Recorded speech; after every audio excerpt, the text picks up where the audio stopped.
Hey, what's up, guys and girls in internet land? It's your boy Wes Gardner from Brothering Around, and this episode is brought to you by our good friends at Audible.com.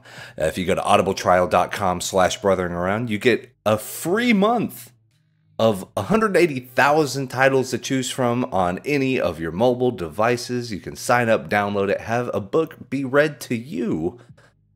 That's awesome. That's amazing. You don't even have to do the effort of turning the pages if you go to audibletrial.com/brotheringaround. And even the best part, so you got the 180,000 to choose from, but because you use that link, audibletrial.com/brotheringaround, you get a free book on the house that you keep forever from your boys here at Brothering Around.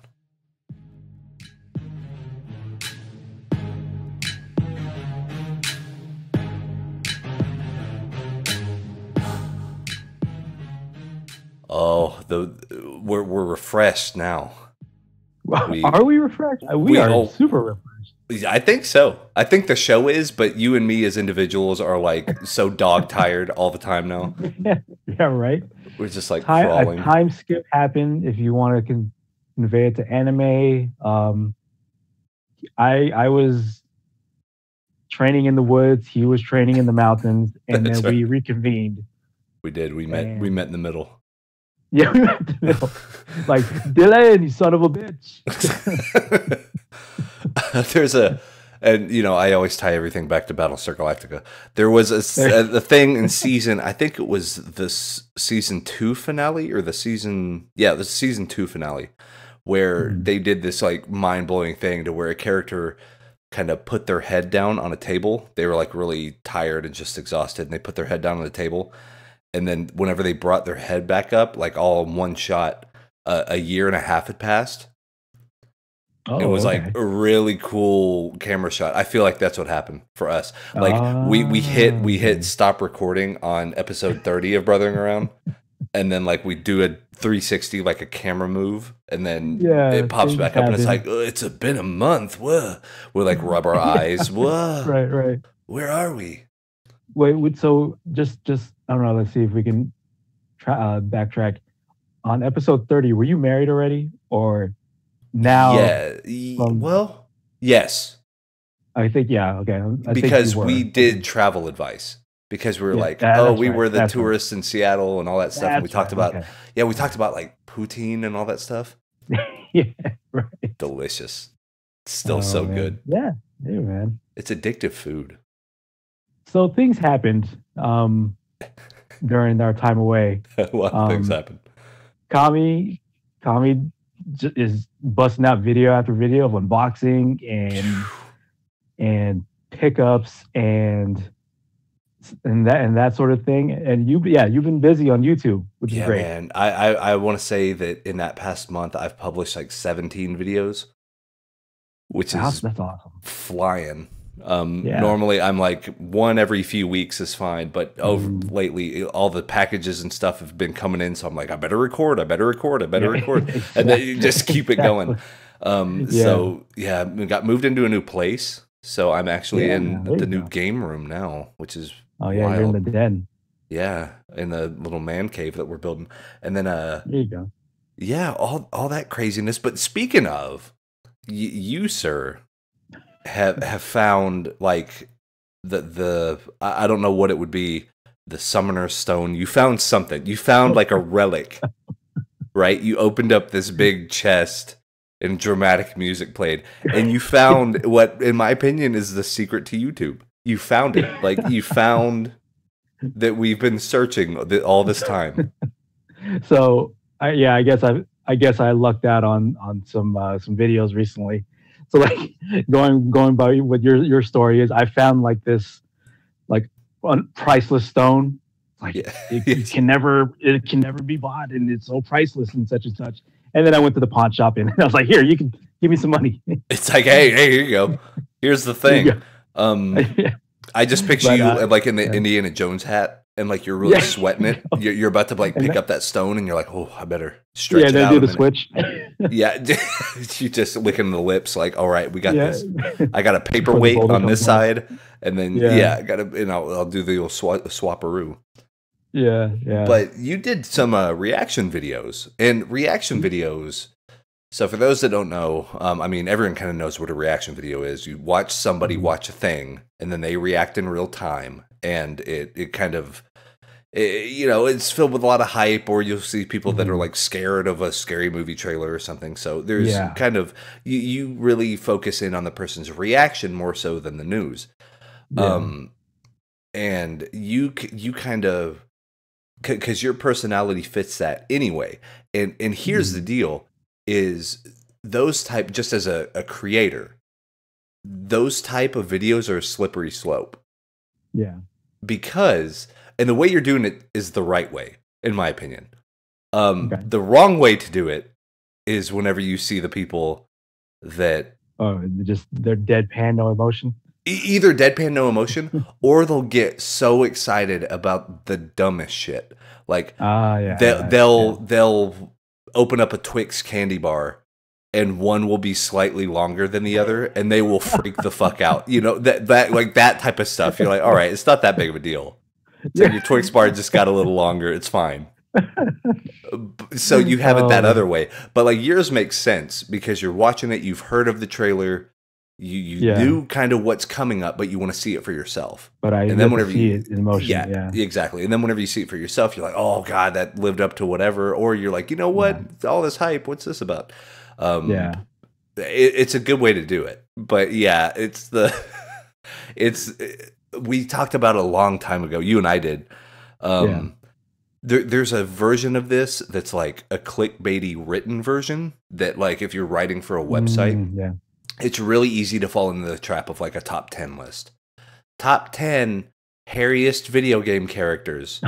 And then it gets a whole lot of clicks. And then they're like, well, now we have to do the top 10 not hairy game characters. Yeah. As the sequel to that BuzzFeed article. You know, just terrible clickbait. But like the way you're doing it, and it couldn't have been timed better because Evo just happened, and there was so many good reveal trailers and character analysis stuff, and like just it was a floodgate, man. Like I follow it a little bit. Like out of the two of us, you are definitely the fighting game guru. You are the Heihachi in the shrine, like studying around candlelight about like you have the knowledge. And then I walk in sometimes like with my rags on, like, please, sir, teach me. Oh man, so Evo did happen, and I'm thinking usually they do have announcements on like grand finals day. So like in my head I'm thinking, okay, well, since now I can do reaction videos, I unveiled that tech that I can do like a video to video on, which is on the pretty video. Cool. Yeah, that's pretty wicked. So so now you know I'm thinking which ones I can do a reaction on. So I, you know, of course, fighting games came to mind. Evo was here, Grand Finals Day was here, and then I just had to look. Oh, without here's the thing. Before I started doing these reaction videos, I can just find out what the news was, watch it, I'm like, oh, that's crazy, and then that's that. Yeah. But now when I'm doing now that I'm doing reaction videos, I have to like hold myself back from watching or finding out what's the news. Gotcha. I want to like convey that emotion or that first time watching on video, because that's what you want. You don't want to like, you know, say you saw it for the first time without recording it, and then try to record it and have like a secondary emotion, a weird fake, like a weird like try to either like make it look fake, exactly. So it's kind of like a catch-22. I have to hold myself from watching grand finals because I knew announcements were happening. Ooh, so when I did the first video on Arika's like fighting layer, I think it's called Fighting Layer, the Street Fighter EX series, those guys. I was, I recorded that one. I was uploading it and processing it, and more announcements were happening, but I couldn't watch them or find out what they were because I'm still uploading this one, and I had to upload it right away because you want to get that, you want to say like it is literally a YouTube thing. You want to either be the first one or make sure like or maybe if you're not the first one, maybe your reaction video or whatever your video is like the good one. So that or you're in that first batch. Like there's a batch that comes out first, and then there's a batch that comes out like 4 days later. That it may still get some hits, but not as it's not hot off the griddle. You know, Yeah. like you gotta So, get that sandwich. yeah, a good example is Maximilian. So yeah, he was at Evo, and he does reaction videos as well. That's why that's where I get kind of my influence from, because Mhm. his reaction videos are usually funny and like and good. Um, so he can have a little bit of leeway because the people that are subscribed to Max or are a fan of Max want to know his reaction. It doesn't have to be Yes. that he's the first batch of videos now because he has so many subscribers, but people want to know what his thoughts are. So he can delay it Yes. a little bit, or he can still be like the first one, so he can get all the views and get more of the subscriptions and all that stuff. So me being low tier, very bottom low tier YouTuber, I need to get it out there like fast and first. So Yeah. that's my thing, right? So yeah, Evo happened.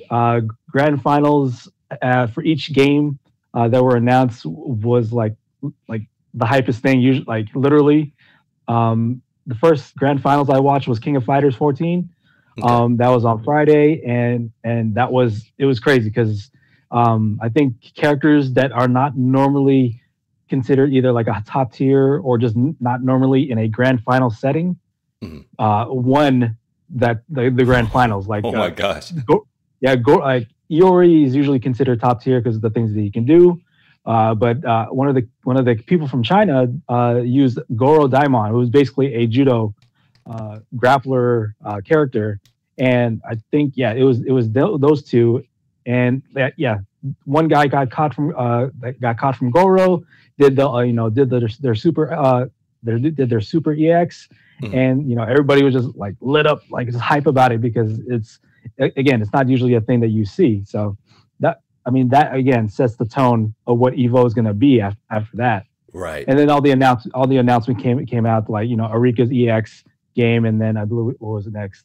I know there's a Blaze Blue crossover game, Blaze Blue, like Ruby, the anime from Monty rest in peace. Oh yeah. Let me see. And like Persona, that fighting game. Yeah, that was announced, and I think what else? What else? I'm trying to think. Geese Howard, which has most of my groundswell right now in terms of my reaction video, has the most views and likes and stuff. Dude, I did not think. I guess because I get the idea that Tekken is going the guest character route.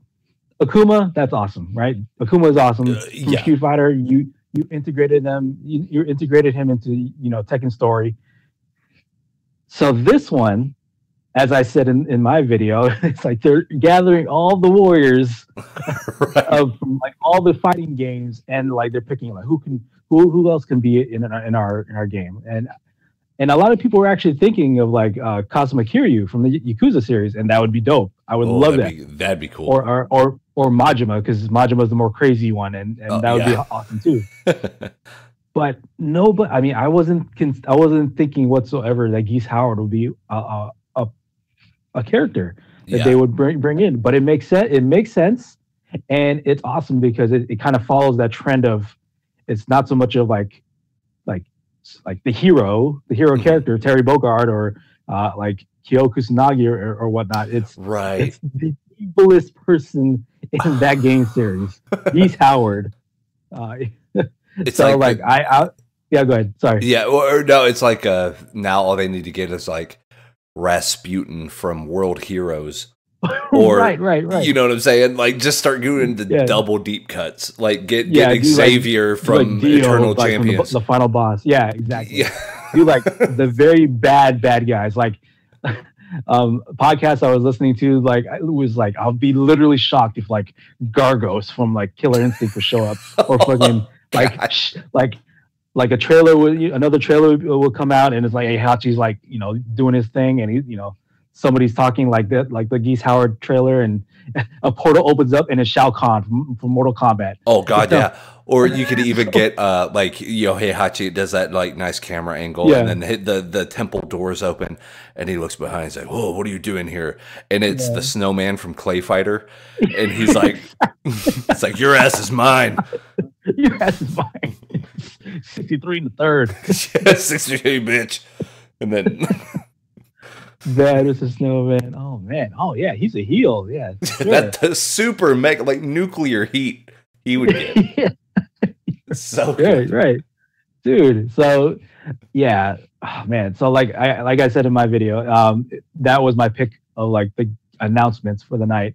And then they showed Abigail for Street Fighter, which I like the fact that they picked another Final Fight character because Mhm. there's a lot of Final Fight characters that you can use, but I was a little weirded out by that choice because they could have picked. I mean, there is a leak, kind of like a leaked list that's out there, and another Final Fight character is going to come out. But yeah, the fact that they chose Abigail as the Final Fight character that they want to use, I was like, okay, that's interesting. Yeah. Dude is bigger than Hugo. Yeah. Like literally, like his head is on like the top of the screen.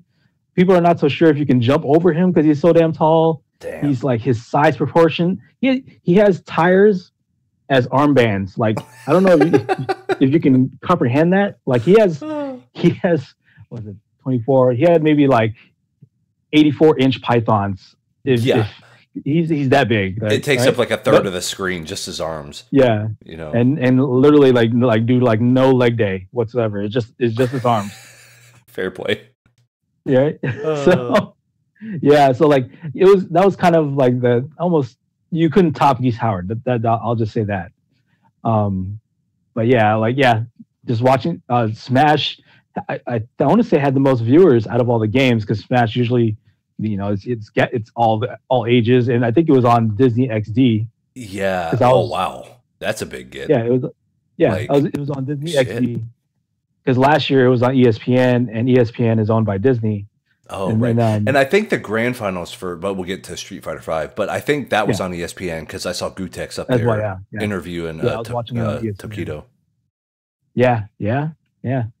So yeah, grand finals happened for Street Fighter, and the interesting thing that because James Chen and I forgot the other guy's name, they were telling the story that Tokido, he's been around since the beginning basically, and somebody mentioned it as like the bridesmaid that never becomes a bride sort of thing. Oh like, yeah, always gets top placing, but never winning the big one. Yeah, except for this time, right? And the other side of that story is this new guy, Punk the God. This was literally his year one in tournament circuit. Crazy. And he's been undefeated. Yeah. Right? He's been undefeated. Yeah, he ran the gauntlet. I want to say, didn't he send tournaments? Didn't he send Tokido to losers bracket? I believe I didn't need to watch it again, but that may be the case. Yeah, I think because in all of his matches leading up to the finals was like 2-0, 2-0, 2-0. He wiped the floor with everybody. Leading up to top 8, 3-0, 3-0. Like he didn't have a blemish on his Evo run until grand finals. And so it was very emotional. I think he cried, and then James Chen cried. Yeah, he did. I mean, I need to watch that segment because I think I went straight to bed after that. But like, it's good crazy stuff, man. how, and I could tell you just as because we play fighting games. I just reviewed Tekken 7. Love Street Fighter 3 Third Strike, but like haven't kept up with Street Fighter 5. Love Street Fighter. I'm gonna buy it for sure. Especially after the freaking Evo Grand Finals because that was amazing. Yeah. But I guess my favorite part of it is you can watch that story happen. Like without Street Fighter even being involved in it. You know what I mean? Like because here's a story of Tokido, the guy he's like Goto. He's never won in the big one. Yeah. He never wins the big one, but he's a prime player, and oh my god, he's one of the best in the world. But whenever push comes to shove, he buckles, and he never quite gets what he may or may not deserve. And then you have Punk, who just is this dynamo. Like here's the kid, the wonder kid. He's 18. He's 18 years. Tokido has been doing professional fighting game tournaments longer than Punk has been alive. alive, right? Great. So you have this. You have here's the tenured veteran that's never gotten what's his, and then you got the wonder kid who's changed the entire world, and then The you have wizard. both of them. Yes, yeah. Here he is. You're a wizard, Harry. Like get him up there, you know. And Yeah. so they make it up there, and then you can see the meta happen. You can see where Punk comes out strong. And Taquito looks kind of, you know, he's the type that he can taste his own blood, but then it gives him more fuel. Like he's one of those Bruce crazy Lee. fighters. Yeah, exactly. He looks at it and he's like, "No one makes me bleed my own blood." And and and then so you got and then what starts happening is Taquito starts rattling Punk a little bit, like starts messing with him, starts in the game starts baiting him. And then Punk's starting to fall for it. So then he starts punishing him. And then he lets go for a minute. And then he so he starts toying with Punk. And then I guess Punk is getting so in his own head that he starts crumbling. He starts fading. Yeah, it's called being on tilt. Yeah. Once you get like you're too emotional. Once you like you get into your own head and like say like you got really beat down and that beat down really affected you. So like everything else, your decision making and all that stuff gets affected as well. For sure. Yeah. And that absolutely happens. And it was almost a masterclass in Taquito knew that first round, it was all bets were off. It could have been anyone's game. But then Taquito saw that light at the end of the tunnel. He knew it. He saw the blood in the waters. He's a shark. So he's like, aha, I got it. And then he stretched out the games. He played this strategy of like not finishing it real quick, get Punk to get a few combos in, and then counter. And then, you know what I mean? So he was playing his opponent. So Taquito was playing Punk, but Punk was playing Street Fighter. Yeah. So there was this weird like poker match happening to where Punk's so focused on the game and trying to counter and trying to be on point and all this other stuff. And Taquito's not worried in the least. And that's where all the 18 or however many years of experience from Taquito. All the experience won through and through. That's what saved Taquito the whole time. And Punk was super upset. You could tell too. And you could tell just of the look on his face. Yeah. It's like he got clotheslined. He was looking like, what is happening right now? Like he was aware enough to know that he should his probably mom was in the seats rooting for him. I mean, he was in his own head so much you could see it. Heartbreaking, but like, dude, this is literally your year one. It's an amazing year one, but at some point, like, I was having little issues, like who am I rooting for? Because on one hand, with Evo, America gets usually like some sort of top placing, never wins it, right? Oh, right. Or actually, I think, there have been winners in America, but like in terms of like consistency, America, can't really like say defeat Japan or across like wherever, Korea or China, whoever it is. Right. They can't top them when it comes to the grand finals in terms of Evo and like in that setting. So Punk the God was like, in this year's Evo, he was America's hope, right? But at the same time, people were like, not sort of hating on him, but like, dude, he's really good, but like he has to lose some point. Like so like that's the other side of like where I'm kind of rooting for Taquito because not just because of the backstory that they gave, is just the fact that, dude, that guy's undefeated.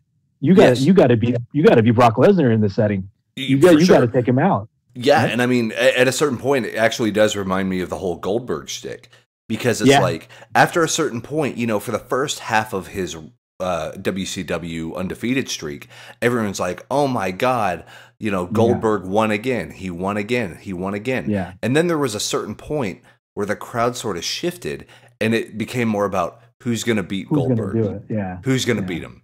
And I think that was the type of vibe at Evo, and it was just wild to see it because and you have Punk who's everyone's putting the weight of like you're representing America on the shoulders of this 18-year-old kid. Like this is exactly the same in my opinion as your first year as a professional wrestler, Exactly. you headline WrestleMania and lose.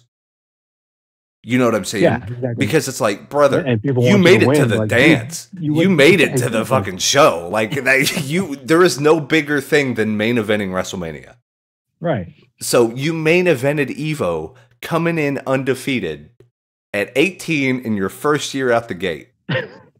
Like, you shouldn't be upset about shit. You should have swagger like Conor McGregor. Like, you should wear fucking mink, like just come out shirtless and just strut like Vince McMahon. I would, dude. If I was second best in the world my first year out, dude, I would be insufferable. If Punk the Guy comes out in year 2 and becomes like the McGregor, oh shit, man, I would love every minute of it. But at the same time, like, because the fighting, Evo and fighting games are trying to get into that bigger audience, we have to like. There's this thing called thuggery.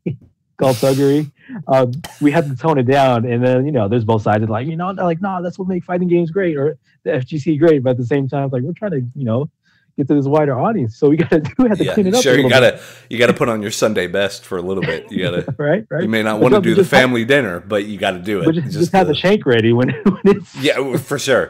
But during the after hours party is when you there you go. Yeah, exactly. Yeah, and that's true though, because I mean, and that's really funny to see. I'm a big StarCraft fan, and I followed stuff like Dota and League of Legends and things like that as far as like competitive gaming, and of course Counter-Strike. So what's interesting to me is, fighting games have always been about competition, maybe even more so than stuff like Counter-Strike. Mm-hmm. So to see Evo's a different beast than like ESL or MLG or I'm trying to think of some of the other like esports centric, like the GSL, Grand StarCraft League in StarCraft over there in Korea. So those are kind of those are very specific style of formats. And Evo's not set up that way, which I find really fascinating, because normally you have, hey, we're the two announcers and we're going to tell you about this, and then we're going to cut over to our commercial break and we're going to, and they kind of, it's very canned and it's very, but Evo almost feels more like, awesome games done quick, to where people just hop on the mic and they're like, we're here at Evo, man. We're hanging out. Like, it feels more lax, but I think that's a good thing, because it has to build its own personality. Like, it doesn't need all the fancy scene transitions and stuff, because if you watch, I couldn't tell you the difference between any of the Counter-Strike tournaments. Not a single one. They're all identical to me, because they may change the graphic and it may be two different announcers, but like the way the formatting works and the way the lower thirds are and the scrolling text, and it's all the same. Like, the whole gimmick, they found that formula and they're never going to change it, and that's it. But Evo's nice because it seems a lot more fluid. It's more of a festival than it is a really hoity-toity, I'm going to put my suit on and we're going to be live in 5 minutes, and They do that stuff, but I guess it's more subdued, and it feels maybe more natural, because you just got people that are good at fighting games, and then your announcers are probably pros as well, and they could tell you exactly what's happening, like as it happens. It's a really cool vibe. Like, Evo's a really interesting dynamic. Yeah. So Evo is basically kind of like the granddaddy of the tournaments, basically. But they also have a Capcom Cup, which is basically the end of the year. This is where all your points and all your tournament wins come to this, because it has like the biggest like prize pool of money. But you also have tournaments like that, like the granddaddies, and like suited up, kind of like somewhat professional, and then you have tournaments like the grassroots tournaments, like CEO. CEO, if you don't know, is what is it called? Community effort. Something. The O is something else. Online. Something like that. It's run in Florida by a guy named Jabali, and he likes wrestling, right? So he mixed his theme of the tournaments is there's a ramp. You make an Oh. entrance. You go into the wrestling ring, and then you play your game. So the CEO is particularly my favorite. Of the smaller tournaments, or like this, the uh, not so like professional tournaments, Yeah. because it has that kind of like that act, because like Austin Creed has shown up there to have like first to five matches with Kenny Omega, and they had that Right. in the FGC community. They have a known rivalry with each other, because Austin Creed is with WWE, Kenny Omega is with New Japan, Yeah. and they can't have so much of like a match together, like wrestling in terms, unless somebody goes to the other company. Yeah. But they can convene here and do like a first to five in Street Fighter Five, and like do it up the way like wrestlers can, right? Absolutely. So Kenny, and I believe in Evo, Kenny Omega and Austin Creed did like a first to five in I want to say Tekken at during Evo, but it had to be in a suite. So like I think the guy Jabali posted like a 3-part of the first to five, so you can see that in Twitter. Nice. And I'll link it to you. I'll link it to you when Heck we're yeah. done here. But yeah, they do it up in CEO because, like, again, it's wrestling and fighting games, and they do it up wrestling style.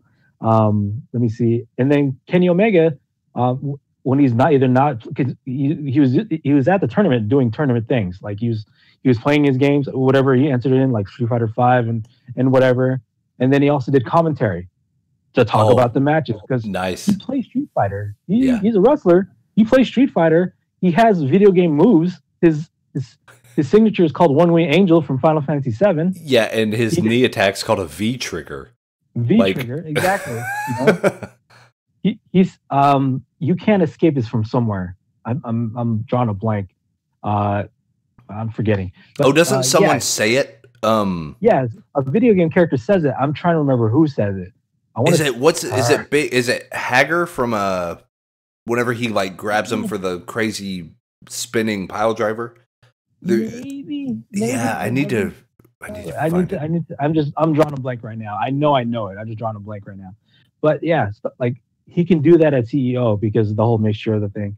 But yeah, that's where he goes, because he can just have fun and play video games, and because his schedule's so busy in wrestling, you can do that with CEO and those smaller type of tournaments. So that's why I like, the tournament circuit, because you can have those smaller types of tournaments that have their own thing, and then you have Evo to be more professional up, and we can reach the grand audience on TV or on Twitch, wherever that may be. Absolutely, and it's great.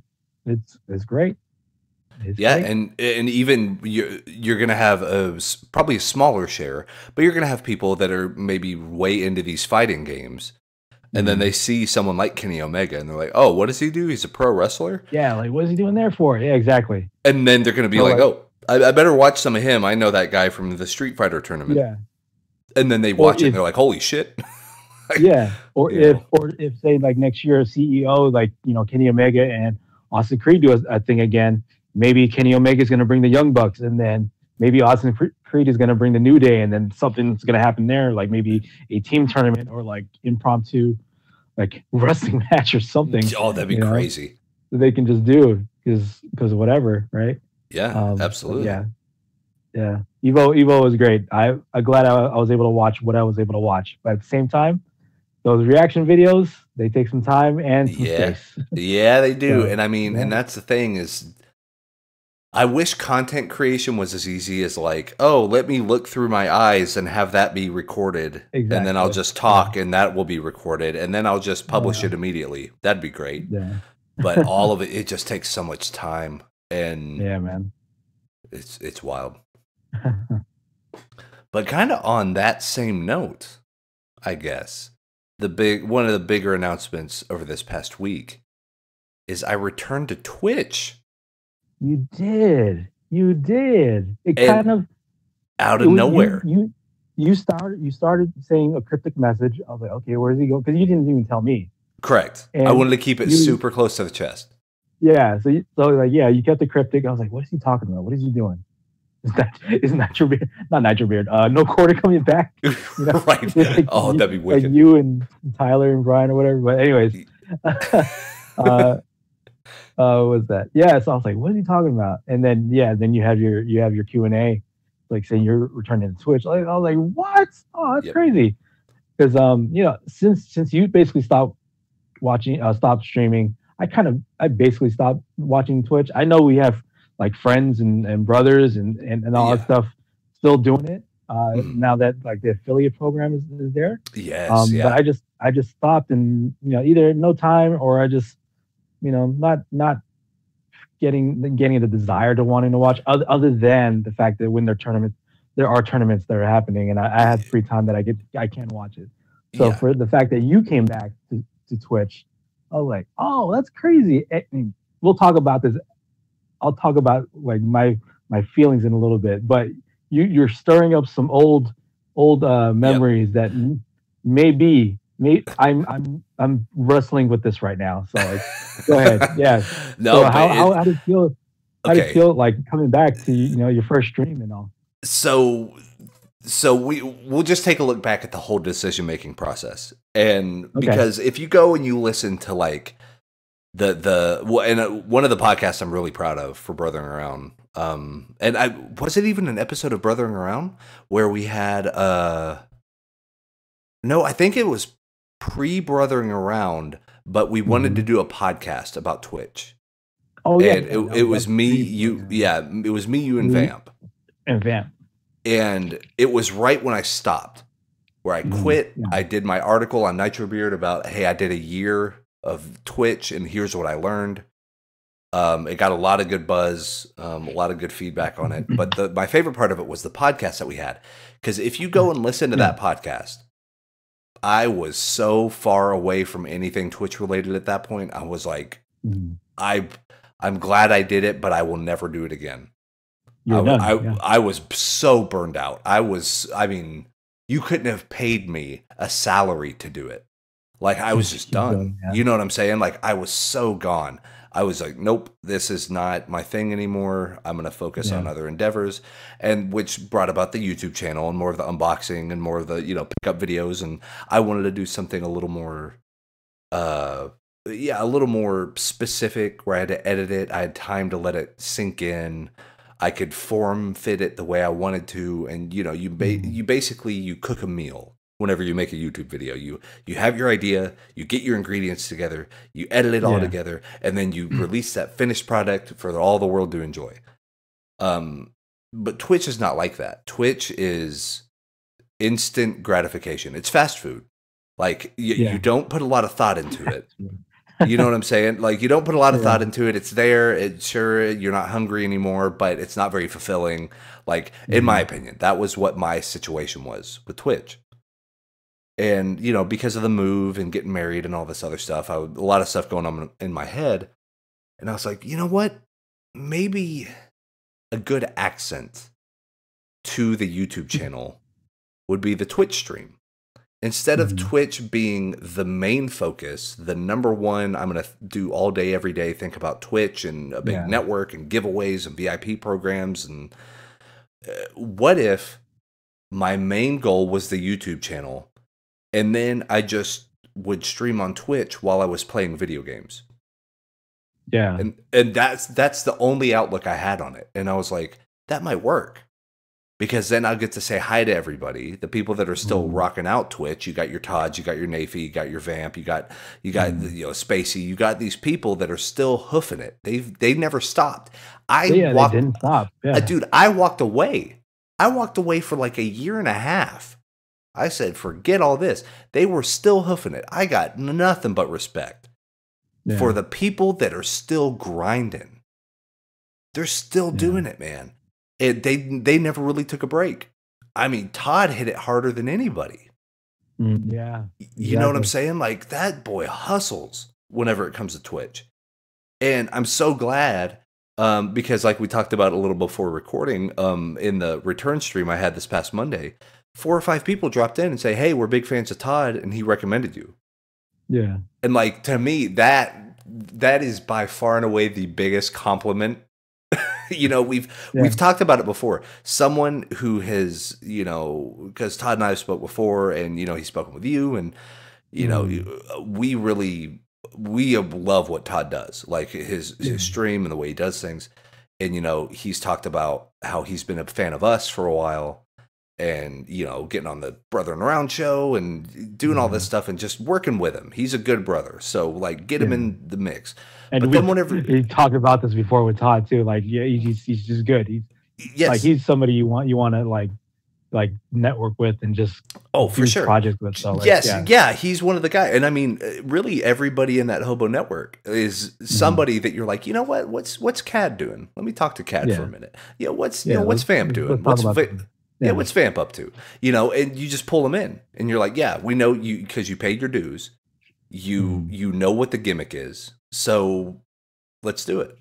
But what's so great about it, and it's such a good feeling, is that Todd has his fans that had no idea who we were.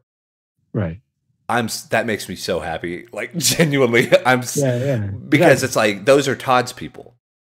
That's Todd's crew, and they're coming to be like, hey, he was mentioning something about you guys. That's the coolest thing on the planet. Like, and the same thing happened with Vamp. Whenever Vamp was hitting big with Diablo 2, he brought in some Diablo 2 people, and they started watching us, and I was like, holy shit, you know, and that's what it's all about, right? And but that first stream back, the stream this past Monday, we played Oblivion, and it felt really nice because, you know, I was like, I'm not going to worry about promoting stuff. I'm not going to worry about, I set my template, you know, for the opening screen, and then what my webcam looks like, and that's it. I was like, let me set up the automated stuff. I'm a little better at doing the JavaScript and tying all that stuff in there so stuff updates automatically and the alerts and stuff. Let me set all that up. But then after that, I'm done. Like, I'm not going to push any products. I'm not going to do a VIP system. I'm not going to, like, I still have points on, but for what? You know what I mean? Like it's on, we still have it and it's there, but I'm not going to push it. I'm not going to be like, you know, it's no big thing. It's by the way, thank you for plugging the Discord. Oh, for sure, man. Ever since you plugged it, we kind of like doubled our membership. Like, cool, it's working. Heck yeah, dude. So and that's what it's all about, right? It's about building that community, and I guess that was the part that I missed. I didn't necessarily miss all the trial and tribulation of getting a stream to work, and this game's borderless windowed mode. What does that mean for open broadcast software? Getting all the sub button, and you know, our mind was in the wrong place beforehand. Yeah. But now I'm just like, why don't I just play video games and talk to people? Yeah. That'd be a pretty good thing to do, huh? Like, instead of trying to make it a gimmick, you know? Yeah, exactly. You know, I was actually surprised that you were going with like an Elder Scrolls game because like you were back then you were so burnt out on just being the Skyrim person, the Skyrim guy. And I did that on purpose, I think, because I saw it and I was like, how about it's not Skyrim, but it's Oblivion? Like, that's just kind of fucked up. It's funny. But yeah, because I mean, you all know, if you've been a fan for a while, like, we played so much Skyrim. Months and months of 8 and 9 and 10 hour days in Skyrim. Yeah. Holy shit. Like, great game. I have like 700 hours logged or some absurd amount of time. But yeah, so and someone asked, they were like, "Why isn't it Skyrim?" And I burst out laughing. And I was like, "I never miss a beat. Never miss a beat." Yeah, exactly. Oh man, like they came from your stream from like years ago, and then they come to this one. It's like, why is it not Skyrim? Why aren't you playing Skyrim? That's weird. Like, dude, that's literally like years ago. That was 2 solid years ago. Like, so much has happened since then. But that's the deal. Is I'm like, you know, we're just going to be able to play crazy games. And then you sent me those full motion video. Oh yeah, choose your own adventure games, and I was like, hell yeah, let's do this. Let me tell you my thinking in there. Like, so yeah, you did your comeback stream. I was really hyped and excited. I was like, okay, I'm not your agent or anything, but I was like, okay, you have a lot of games, but we got to find some games for you to stream. We got to find the ones, yeah. we got to find the ones like the goofiest.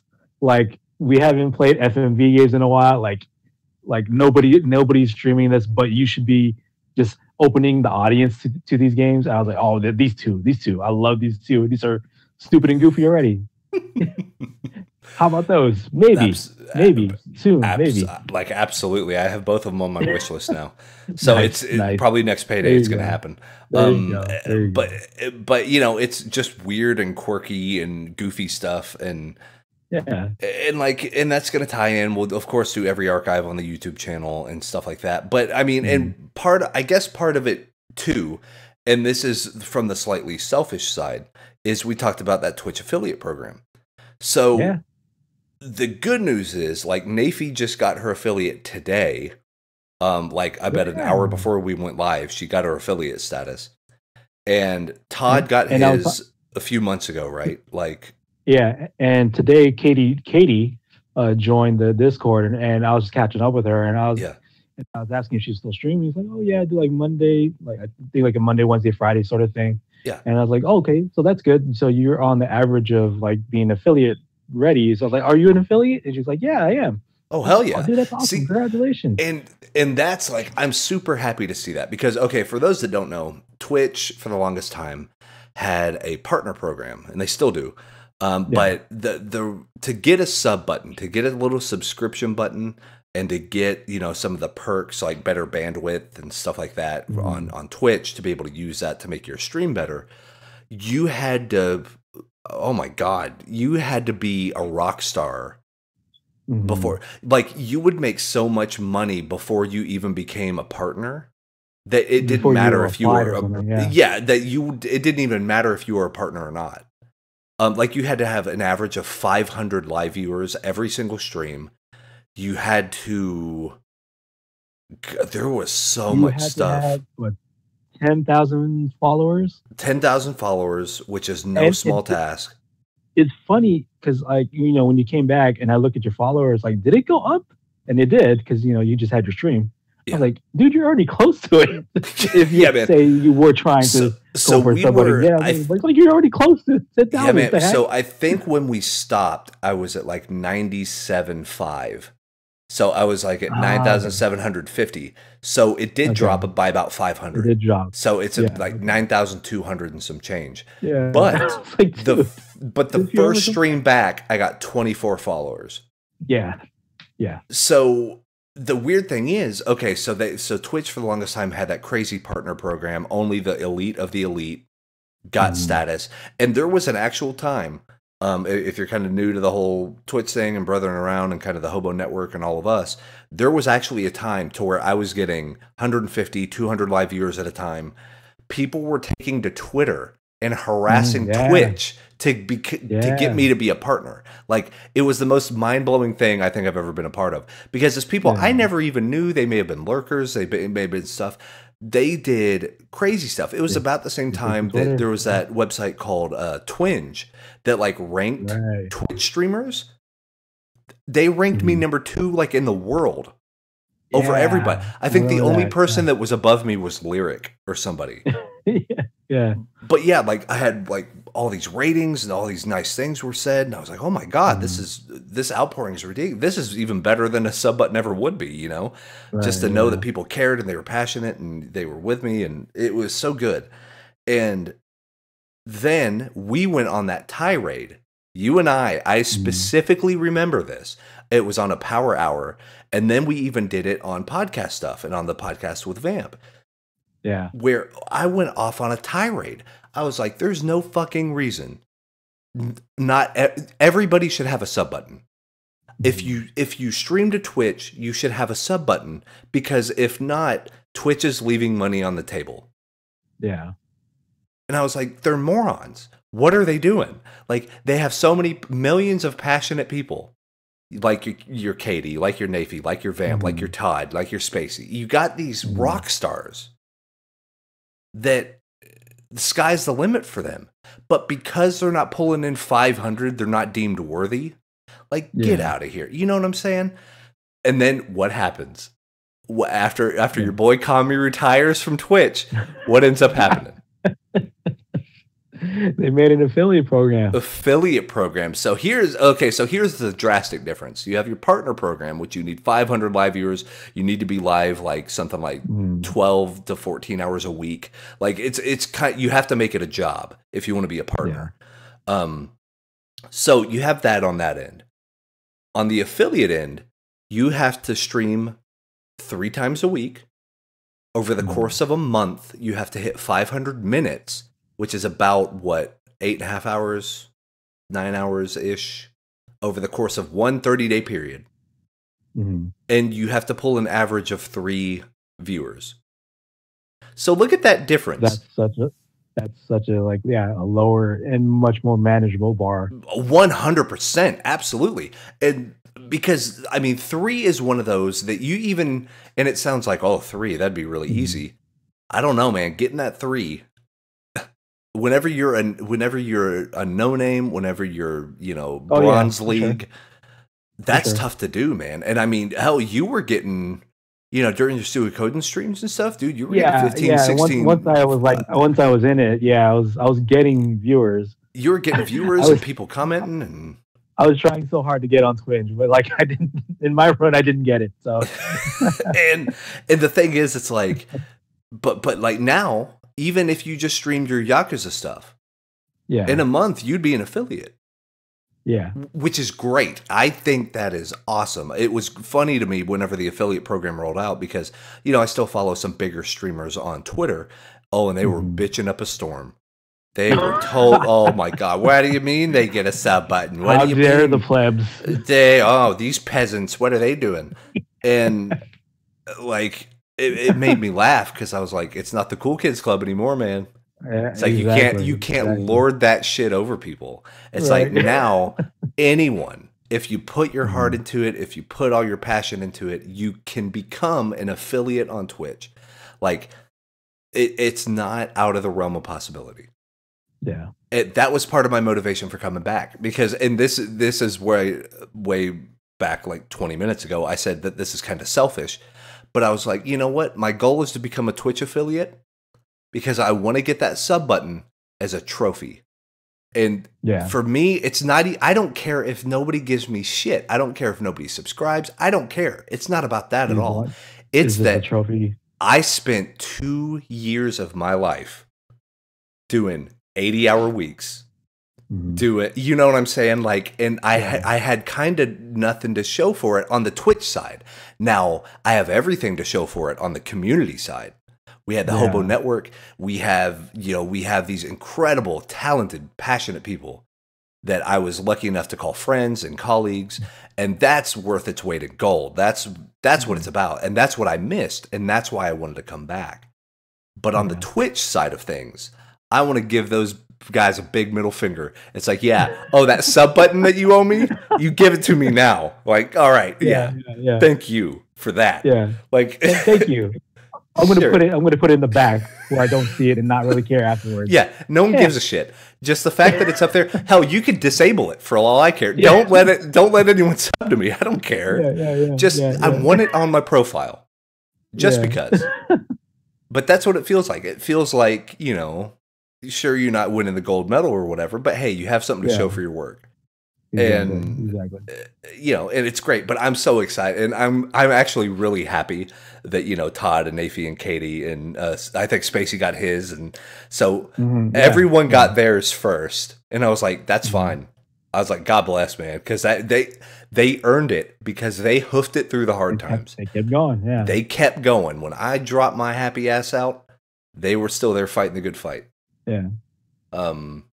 So interesting things, So let's kind of backtrack with the whole Hobo Network thing. Yeah. Right now, because a little it's a little interesting that say you came back, right, and before that, Nafi came back. Yes, she did. Right.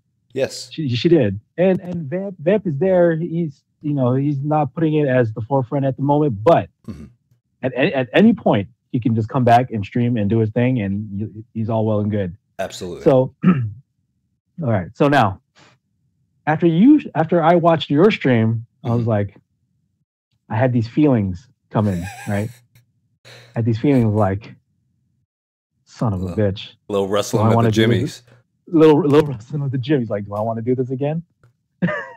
And it's not so much of like a competition thing, but it was like and it's and not even so much like or maybe because the affiliate does like it is a lower bar. Mm-hmm. It is possible. Yeah. But I was like, do I want to add streaming to what I'm already doing now? To the workload.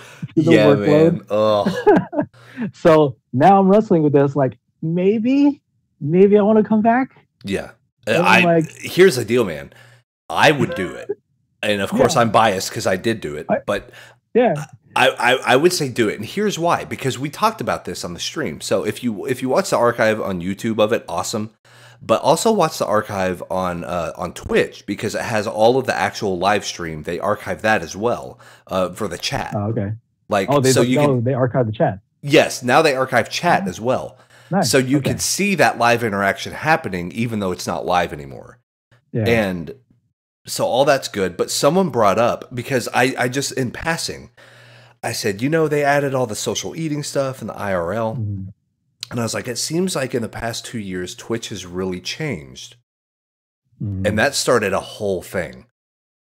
Because everyone was very, passionate about their beliefs and all that stuff. A lot of people said it changed for the worse, but someone brought up the fact that they're like, you may be more successful now because people are desperately wanting just relaxing, cool people that are playing video games. Because you have all this other stuff. You have people that are like cam whoring out. You got people that are, you know what I mean? Like you got people that are just eating sushi on camera for 8 hours a day. You got people in real life thing that don't do anything. They just sit at their computer and check their email and like check their phone. They don't talk to chat. Yeah. Like then what the fuck are you streaming for? Like get out of there. But so that's what to be fair, Todd did do some social eating in the stream. Well, but I'll allow Todd to do it all the time.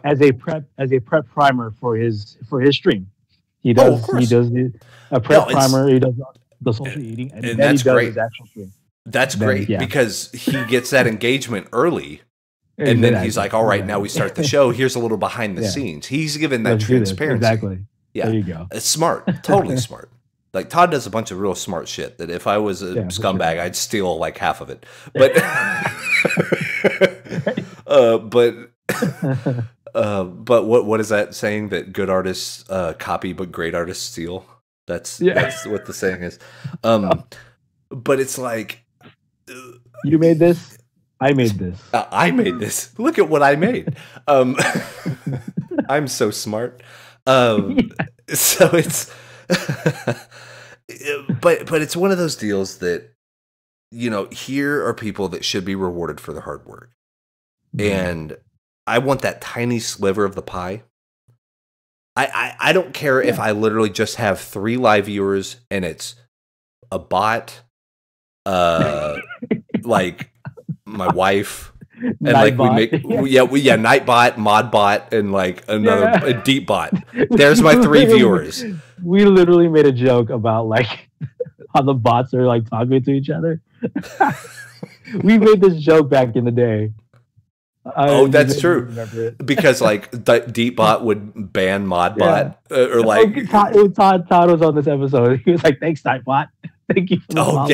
He went ham on Nightbot, man. Yeah, because man. But yeah, I don't care if Deepbot, Modbot, and Nightbot are the 3 people on my stream, just to get me that affiliate button, just to get it. If he gave you an affiliate, that would be the most hilarious thing ever. How hilarious! Yeah, genius, right? Yeah. We just tell everyone to do that, and then everyone does have a sub button. Come on now. But yeah, it's just about now it just feels better. That stream felt way better because I wasn't stressed. I wasn't worried about keeping numbers up. I didn't even see the numbers. I saw the numbers afterwards. Because now and the dashboards are better. So you log in now and it says, hey, during your last stream, here's what you got. You got this many average live viewers. Your peak time was this time. You really hit your roll like 35 minutes in. And then I think the next time I stream, it's going to average things. Like you beat your average. you streamed for longer, or you got more viewers in a shorter amount of time. Like, it tells you that type of stuff now. Yeah, exactly. And it lets you know kind of what your progress is and how that's going in real time. And I think that's crucial, because if you are a numbers person, then you have some sort of statistics to look at. And you could be like, oh, it looks like my big day's on a Tuesday, so maybe Tuesday should be my longer stream or something. You know, you can, however you interpret that data is up to you. But I'm glad that it's more readily available. I'm glad that it's easier to read. I think it's super important to have that communication with the content creator of saying, here's what you can improve. Here's what you're really great at. Keep it up. So good on Twitch for actually listening. And I don't even feel that it's too little too late. I think better late than never, right? Yeah. It's thank God, because, you know, people like Spacey and Katie and Nafi and, you know, the whole crew, they deserve success. They've worked hard enough. They've done the drill for so long. They know the gimmick. They know the game. Yeah. They deserve every good thing to come to them. And with that type of data, with the opportunities of an affiliate program, like, they're probably not going to retire from that money anytime soon, because Twitch takes half, but it's something. And it's it's that little medal of saying, like, you paid your dues, you earned this. Now you're one of the, you're playing the big leagues. Like, you are now an official Twitch. You're able to get official Twitch subs with official emotes hosted on the Twitch server. You don't have to go through GameWisp. You don't have to go through some other third-party thing, Franker Faces. You don't got to do Better Twitch TV. It's through Twitch directly. Here's your gold star. Keep it up. So yeah, I think it's great. I really do. And yeah, super happy Nafi got hers today. And it's just, it seems like, for all the stuff that's changing on Twitch, it's becoming actually more inclusive, because no matter what type of streamer you are, now you have an opportunity to shine. You know, now you have an opportunity to become an affiliate. Now you have the opportunity to make a little bit of money on the side. You know, even if it's just enough money per month to buy the games that you play on stream. You know, that's what Spacey and I were talking about that. Helps. Yeah, that's what we talked about it. And he was like, yeah, man, all my affiliate money just goes to buy games for the stream. And I was like, perfect. You know, that it's not coming out of your wallet directly. You know, it's just coming through that Twitch money. But yeah, man, like, it feels good to be back. I think that, and especially now, I mean, apparently Brothering Around's picking up a little bit. Our Twitters are going a little crazier nowadays. Your YouTube is taking off. I do think if you make that hop back on Twitch, you're gonna go just out the gate. You're gonna have your people back. You're gonna snowball. You know what I mean? I'm already thinking that. I don't know when you're gonna stream, but I'm already thinking this Sunday, if I do it. Yeah, man, that'd be a good one. Like, I may do it Saturday. I need it. Yeah. Like you, I need a game where I could just ease in, and try to remember how I did my setup before. Well, which is great. And then, because the thing I want to do, man, like, I wish PS4 was backwards compatible, and then I wish I could just send you a PS4, because that, you know what I'm saying? Like, it's such a good system for Twitch streaming, because it's built in. Yeah, everything's just built into it, and it's automatically set up. You just get a headset, Bluetooth headset, whatever you want. Use that as your mic, and then it's whatever quality you want. It's so much easier. Just the newer systems are so much better at it. But you got the Elgato. The Elgato does the streaming capabilities. So you got some stuff. And here's the deal, man. I'm on my retro game kick lately. If you start busting out PS1 RPGs, man, you better believe it. There you go. It's really making a resurgence, and that could be what we talk about next time, is retro game stuff. But like, the whole retro game idea is now coming up again. You have college kids paying $300 for a Nintendo 64. Geez. You know, Yeah. Okay. I see that shit every day. I work at a college campus, and that's all they talk about is, oh, I got this cool thing called a Dreamcast. And I'm like, oh, how old am I? Jesus. Yeah. Yeah. You know, because and some of the kids, the Dreamcast had been out for 2 years before they were born. Like, what? Right. Like, what the fuck? It came out September, what was it?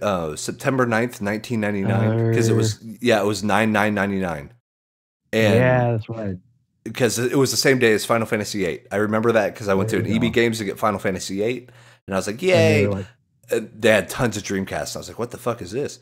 Yeah. So, but these kids weren't alive when the Dreamcast came out. I'm like, for real, man? But they're paying mint money for it, crazy money, which is kind of sad because I wanted to get a Dreamcast for like $30 or $40. Shit ain't happening anymore. Yeah, right. Try 140, you know, it's like, God damn. But it'll ebb and flow like it always does. There's going to be a day to where people say they grew up with a PS3 and I'm going to like probably have a stroke or something. Like, I don't know. Like, it's going to it won't even register in my mind that that's even a possibility. That's a retro console now. Yeah. Oh, well, I'm going to kick it old school and play the PS4. You know, it's like, like freaking out. Yeah. Oh my God. But yes. One thing I just kind of wanted to bring up. So like, I've been jokingly saying like, maybe we should, now that we're older, we have like this experience on us in terms of like YouTube and whatever. Maybe we should like meet up, right? Because this thought was processing in my head while I was in my trip to Disneyland. That's when we were on our little hiatus. When I went to Disneyland, VidCon was happening like right across the street. Right.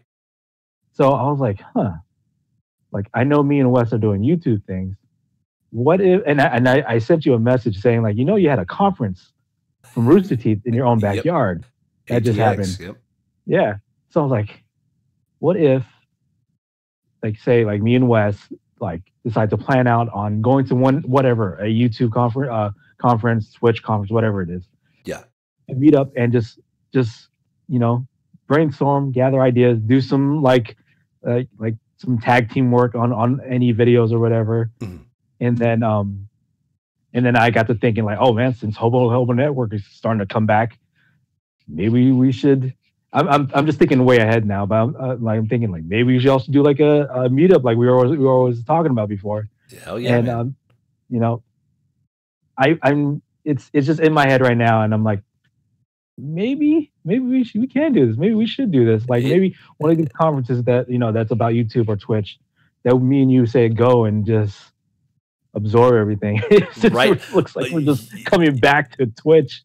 Right, exactly. And and the thing is, I mean, here in Texas, we have so much stuff. Like every year, QuakeCon, QuakeCon happens all the time.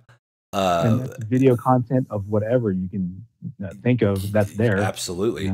And now cell phones are so good nowadays that you can film on your phone and it looks great.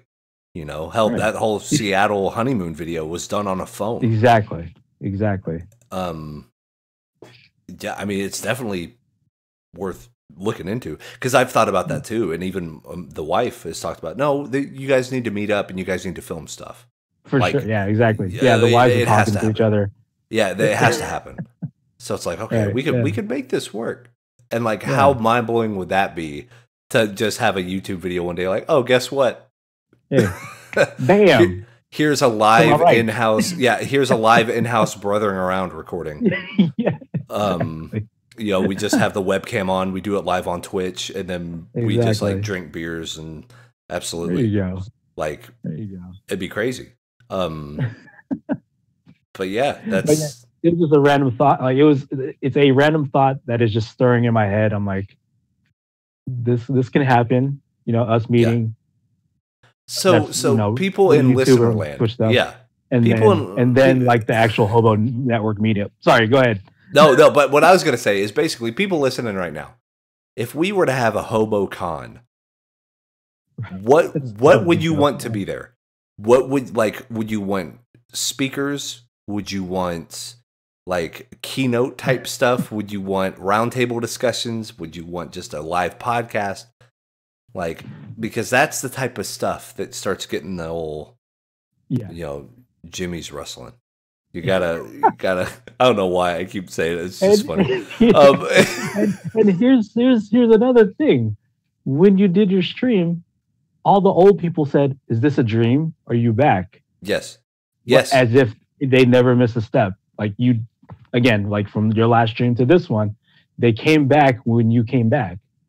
Which is wild. If all the Warriors are coming back, it's so crazy. In 2017, and this is a possibility. And that was the biggest, like, holy shit moment. Because whenever I started streaming, we lost like 500 followers and all this stuff. And I'm like, I haven't done it in almost 2 years, so sure. And then, I log in, and then I start seeing people. And I start seeing people like Zigbar. And then I started seeing people like Malaire. And then I start seeing people, you know what I mean? Like Lapix and stuff. And I was like, holy shit. Like, I remember everybody. And what's even crazier is they remember me. Yeah. As if it was back then. It was so wild. Like, I was hoping, we're going to get a few people here and there kind of rattling. And like, oh, it's good to see you again. Or maybe even new people because Twitch has changed so much. It was the crew. The whole crew. It's like... it's like we never went away. Yeah. It was crazy to me. Like, I'm still blown away. It's the same feeling that I had whenever they took over Twitter and they were like harassing Twitch about getting me a sub button. Like, it was that same feeling because I'm looking at the list and people just start filing in. And I was like, oh my God, like everyone's still here. I was watching it through YouTube and like I was listening to your conversations. I was like, oh wow. So like, Sin came back. Sin came by, and then Spacey came by, and then Nafy, and then everybody, literally everybody that was there before came back for your first stream back. I'm like, the heck? Yeah, that's yes. I was not expecting it in the least. I was expecting to talk to a blank slate, which is fine because that's how I started. Like, I had no, I mean, you would hang out whenever we learned how to get like signed up for Twitch. That was part of it. Like, I mean, we knew nothing about it, and then we started it, and that was kind of the way that you and I would react live for a while, and then it started growing from there. Out of all people to come back, I was the one that's missing. Like, that motherfucker, damn it, God damn it. But now it's going to be wild because now your Discord server is taking off real well. So it's going to be really weird when I'm live streaming and you're in the Twitch chat because then it's going to be like the Discord server, but with like live video entertainment. Right. Which is awesome, which is kick-ass. Like, that's the way it should be, in my opinion. But. And then I was thinking of like, again, just things that are just popping up. Like, if it was possible, I mean, I don't know if it is actually possible. I mean, we did it before too, though, but like to do live shows, like live podcast, like a live podcast with audience. Maybe not. Whatever. Just again, thoughts in my head. So and I thought about that too. A live brothering around. Because that way it's the best. Everybody's coming back. So. It's the best of both worlds. Yeah. Absolutely. And here's the real kicker, and this is what we'll leave everybody with. Get people kind of hype. But there's a certain little show that used to happen on Twitch. And I don't know if people remember it. And let's say it was about an hour long. And there was a lot of power in this show. It's a very powerful show. Very powerful show. If it was almost like it was a live show where just a couple guys played a video game for about an hour. And then just talk about it. Just talked about it almost like a live video review. If only we could get a hold of those gentlemen and figure out. Jim Ross.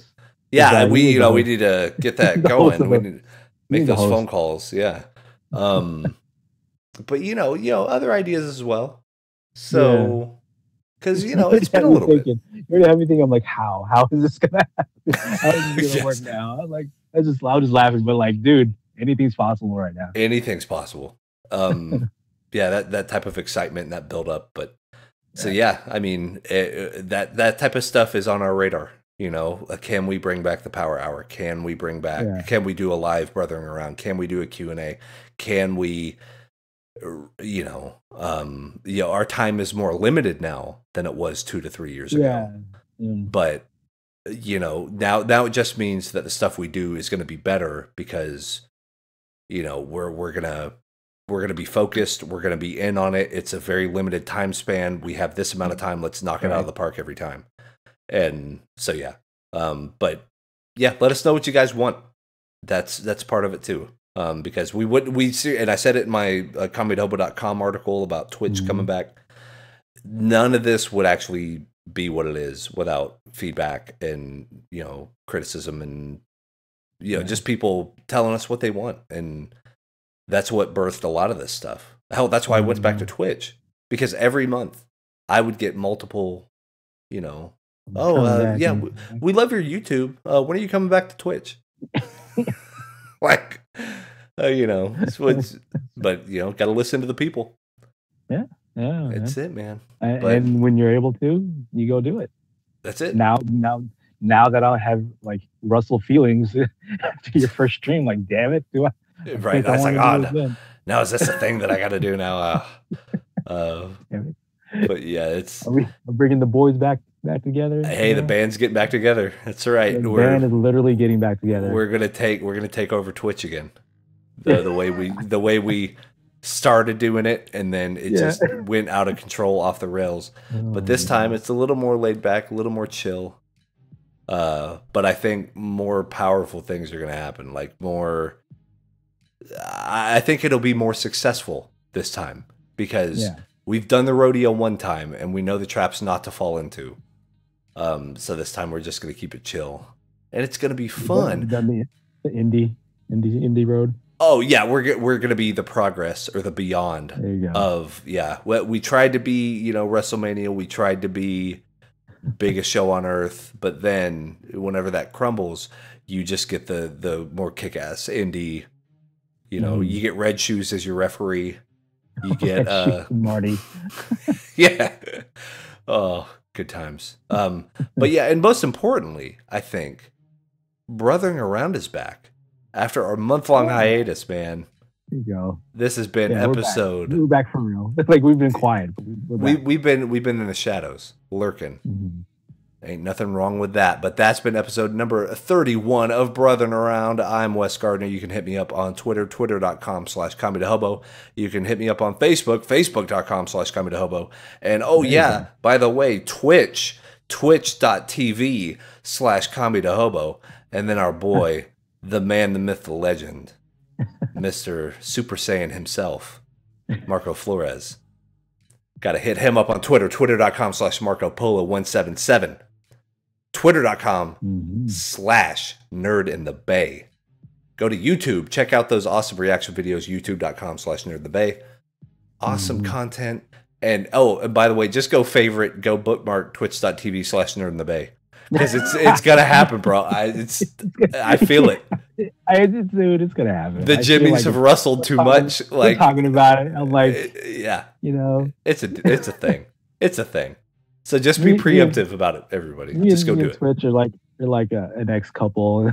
Like that's right. You just start. You just good moments. You just texted Twitch saying like, "Hey, you awake? You awake right now, Twitch? You up?" Jeez. What you doing? What is this? 4 a.m. Right? Yeah, 4 a.m. After a few shots of Jack, you get some confidence back. You're like, "Hey, what are you doing? We haven't talked in a while." WYD. Yeah, what are you doing? Let me slide into these DMs real quick. All right, that's it for us. We'll see you guys next week. Peace. Peace, guys.